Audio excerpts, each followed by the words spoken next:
मैंने आपका एक पुराना इंटरव्यू देखा था। ये 1991 की बात है और 1991 में आपने आपसे जब पूछा गया था कि आप कैसे देखती हैं अपने सफ़र को, और आपने कहा था मैं जैसे बिल्डिंग की 7वीं मंजिल होती है उस पे बैठ के देखती हूँ कि एक डिस्पैशनेट ऑब्जर्वर की तरह देखती हूँ कि मेरा किस प्रकार का सफ़र रहा है। आज 90 इयर्स ऑन आप किस प्रकार से अपने जर्नी और अपने सफ़र को देखती हैं? असल में देखा जाए तो ये भी हो सकता है कि अ, आदमी कुढ़ जाए कि कितना मैंने दुख सहा है, कितना मैंने कुछ किया है, ये वो नहीं करके मुझे ऐसा लगता है कि वाह, इतना कुछ पार करके मैं आई हूँ आज, इतना पार करके आई हूँ कि किसी औरत के लिए नारी शक्ति है, शिव है, शक्ति नहीं है तो शिव भी नहीं है, वो शव हो जाता है। तो शक्ति जो है वो हर औरत में है, हर औरत उसको पहचानती नहीं है। अगर वो अपनी शक्ति जान जाए तो वो बहुत काम कर सकती है। मैं आपको बताती हूँ कि मैं पढ़ी लिखी नहीं हूँ। इतने साल मैं सब मेरा कारोबार चला रही हूँ, मतलब बच्चे बड़े होने तक। कितना मुश्किल है कि एक औरत, अकेली औरत 3 बच्चों को बड़ा करना, उनको स्कूल भेजना, उनके लिए खाना पकाना, उनके कपड़े देखना, उनको क्या संस्कार देने हैं, क्या नहीं करना है, ये सब देखते हुए फिर दिन रात काम करना है। रिकॉर्डिंग में जाना है 10 बजे, रात के 2 बजे आना है। ऐसे ऐसे मैंने लाइफ झेली है। फिर उसमें भी लोगों के, आपको जानती हैं, ताने वाने सुनना, उसको भी हंस के मज़ा लेके ताने सुनना करना, और जैसे इग्नोर करना दुनिया को, ऐसे इग्नोर किया मैंने और मैंने अपना काम करती गई। अ, आपने जो कहा है कि दुनिया वाले तो बोलते रहेंगे, दुनिया का काम है बोलना, लेकिन आपने इग्नोर किया और आपको जो करना था वो आपने किया। आपने शक्ति की बात की और कहा कि सब नारियों में ये शक्ति होती है, पहचानने की थोड़ी बहुत देरी लग जाती है। देरी। आपको कब पता चला? क्योंकि आपने कहा you were a single mother, आपने फाइनेंशियली अपना जो थे अपनी इंडिपेंडेंट थी काफ़ी बिगनिंग से। तो आपने ये जो शक्ति थी, आपको कब ये महसूस हुआ कि मैं कुछ भी कर सकती हूँ?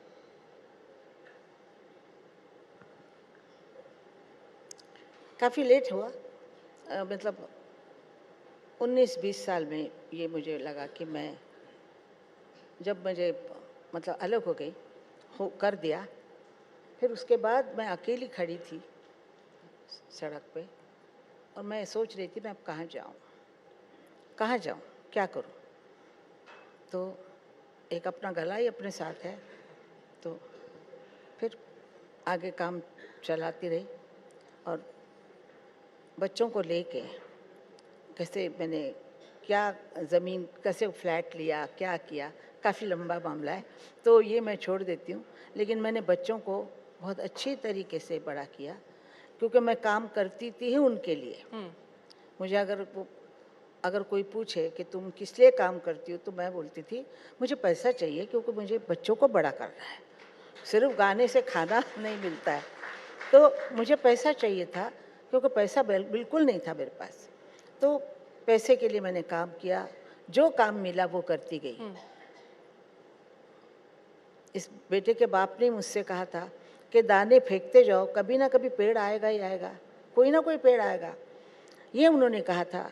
और एक बात कही थी कि अगर खाना नमक के बगैर हो तो नमक के बगैर खा लेना, लेकिन पड़ोस में जाके नमक नहीं मांगना। तो ये 2 चीज़ें मैंने संभाली।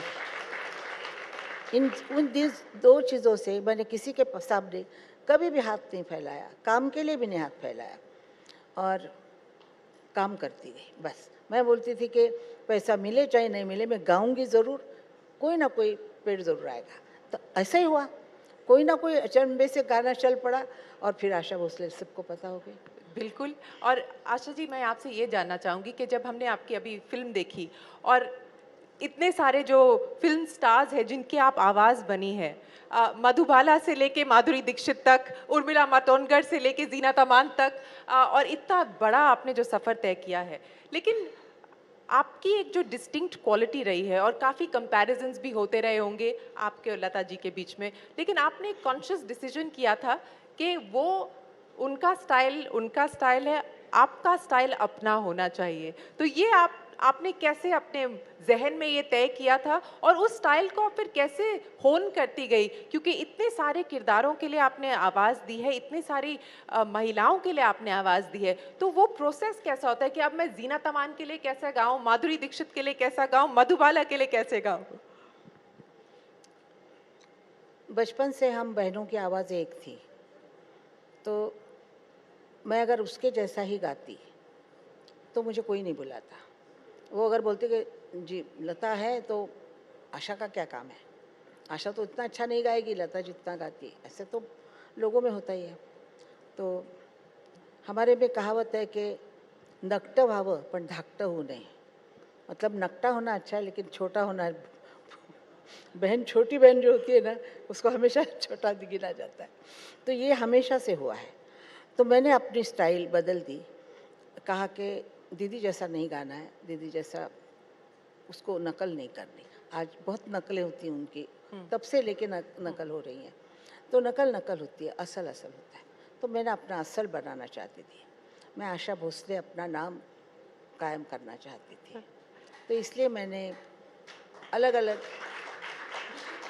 अलग अलग देशों के गाने सुने, अलग अलग इंग्लिश बोलते हैं, इटालियन, स्पेनिश, कोई भी मैंने ये संगीत छोड़ा नहीं। और मैंने सुनती गई और अपने आवाज़ को चेंज करती गई, अपनी भावनाओं को उनको देख के सोचती थी कि ये कैसे गा रही हैं, ये कैसे करना है। ऐसे करते करते फिल्मों में मैं वही करने लग गई और लोगों को कहा ये बहुत अच्छा स्टाइल है, ऐसा कोई गाता ही नहीं है। और ये बहुत अच्छी बात हुई कि मेरे स्टाइल का गाना कोई भी नहीं गा सकता था उस वक्त। तो मुझे अच्छा लगता था। लोगों ने काफ़ी ट्राई तो किया है लेकिन। ट्राई तो सब करते हैं और उसमें कोई तकलीफ नहीं है। अगर कोई अच्छा कुछ करना चाहता है, अगर वो नकल भी करता है तो अच्छे के लिए करता है। मुझे इसमें कुछ नहीं है, मेरी जलने की आदत नहीं है हाँ। कि ये ऐसा हुआ तो वो मुझे चाहिए, ऐसा वैसा, वो नहीं है। मुझे ऐसा लगता है कि जिसके नसीब में जो है उसको मिलेगा। मेरे नसीब में था, मुझे मिला कि नहीं, क्योंकि मेरे नसीब में था। मैंने मेहनत की, बहुत मेहनत की, मैंने बहुत दुख काटे हैं, लेकिन मिला मुझे। ऐसे सुंदर बच्चे मिले, ऐसे सुंदर पोता पोती वगैरह मिले हैं, सब अच्छा है। मुझे जलन नहीं किसी से। मैं खुद ही बोल रही हूँ, मैं बड़ी दिल की औरत हूँ कि मैं अगर चाहूँ तो मेरा प्रेशस चीज़ वो होगी ना, मुझे मालूम है कि इससे मेरा बहुत नाम होने वाला ये है वो, मैं उसको छोड़ के आ जाती हूँ। मैं इतनी बड़ी ईगो नहीं है। ईगो नहीं है, ईगो नहीं है, इसलिए मैं लोगों को बहुत पसंद हूँ। लोग मुझे गाने से ज़्यादा पर्सन से पसंद करते हैं। आशा भोसले मैं कैसी हूँ वैसे उनको पता है कि ये बहुत साफ बोलने वाली औरत है, ये सबसे मिलनसार है, सब है, वो उनको पसंद है। मैं इसलिए उनके घर की सदस्य बन गई हूँ। गाना सुनते हैं वो, गाने से मेरे को पहले जाना है, लेकिन बाद में घर का सदस्य बना लिया है। बिल्कुल घर का सदस्य है और I think you are the subconscious of the nation. अगर हमें प्यार हुआ किसी से तो आपका गाना मन में आता है, दुखी हुए तो आपका गाना मन में आता है।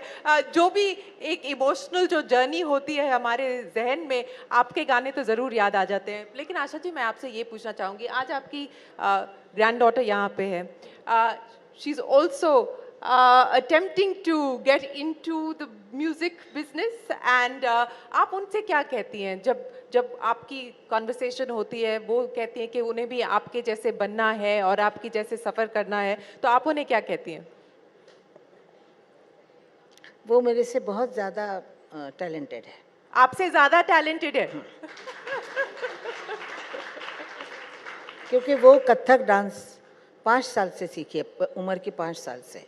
वो कथक में एकदम ठीक है, मॉडर्न डांस में भी अच्छी है, एक्टिंग भी करती है, गाना भी गाती है, तो मुझसे ज़्यादा उसमें है। बिल्कुल सुनेंगे, बिल्कुल सुनेंगे। I heard you. I'm walking up to her because this is your grandmother has said that your आज as talented as her. So आज तुझा आवाज चांगला नाही, गाणं गाऊ नकोस. she's already giving you instructions on stage, is it? A tribute to your grandmother.